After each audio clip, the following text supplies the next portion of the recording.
વતી હાજર થયેલા વિદ્વાન વકીલ શ્રી પાચાએ ભારપૂર્વક દલીલ કરી છે કે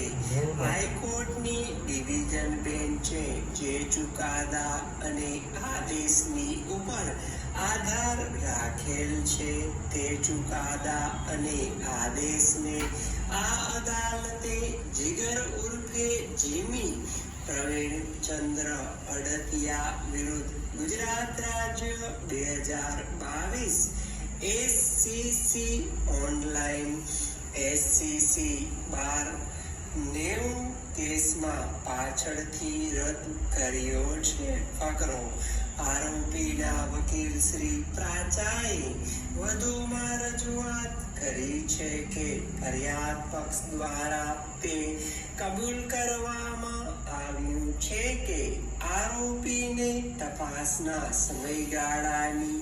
મુદત લંબાવવા માટેની પ્રથમ અરજીની સુનાવણી દરમિયાન વિદ્વાન ટ્રાયલ કોર્ટ સમક્ષ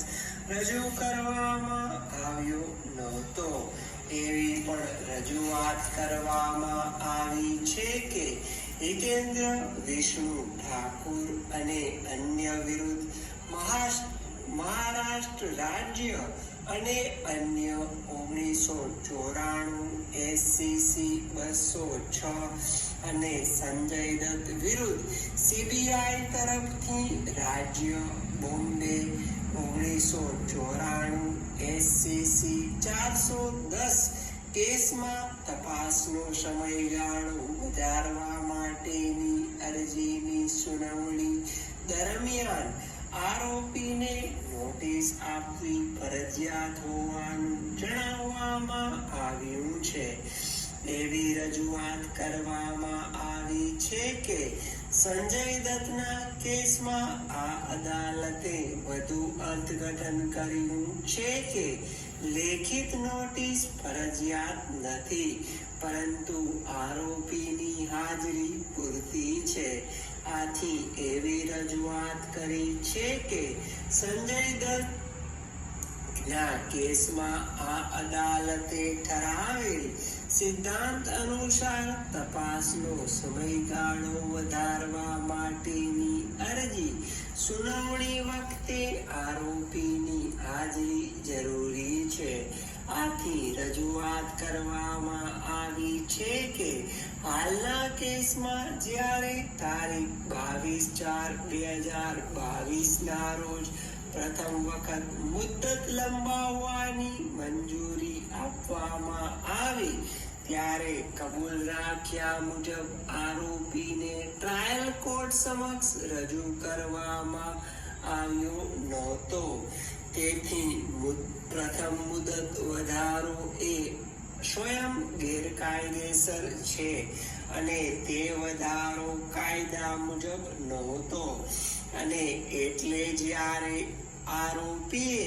ડિફોલ્ટ જામીન કાયદાકીય જામીન માટે CRPCની કલમ 167(2) હેઠળ અરજી કરી હતી ત્યારે આરોપીએ કાયદેસર જામીન પર છુટકારો મેળવવાનો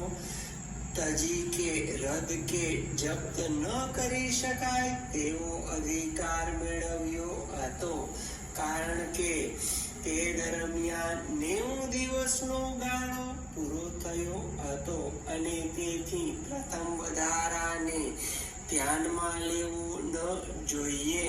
પગલો આરોપી વતી હાજર થયેલ વિદ્વાન વકીલ શ્રી દ્વારા વધુમાં રજૂઆત કરવામાં આવી છે કે સૈયદ મોહમ્મદ અહેમદ કાઝમી વિરુદ્ધ રાજ્ય 2012 SCC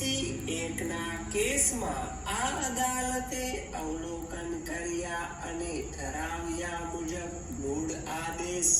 રદ કર્યા પછી પશ્ચાદવર્તી અસરથી તપાસના સમયગાળાને લંબાવવાની મંજૂરી આપી ન શકાય. પગલો આરોપી વતી હાજર રહેલા વિદ્વાન વકીલ શ્રી દ્વારા વધુમાં રજૂઆત કરવામાં આવી છે કે તાજેતરમાં જીગરના કેસમાં હિતેન્દ્ર વિષ્ણુ ઠાકુર તથા સંજય દત્તના કેસમાં આ અદાલતના ચુકાદાઓને ધ્યાનમાં લીધા પછી ખાસ કરીને એ કાયદાના સિદ્ધાંતને સૂચનનો પુનરોચ્ચાર કર્યો છે કે તપાસના સમયગાળામાં વધારા આરોપીને રજૂ કરવામાં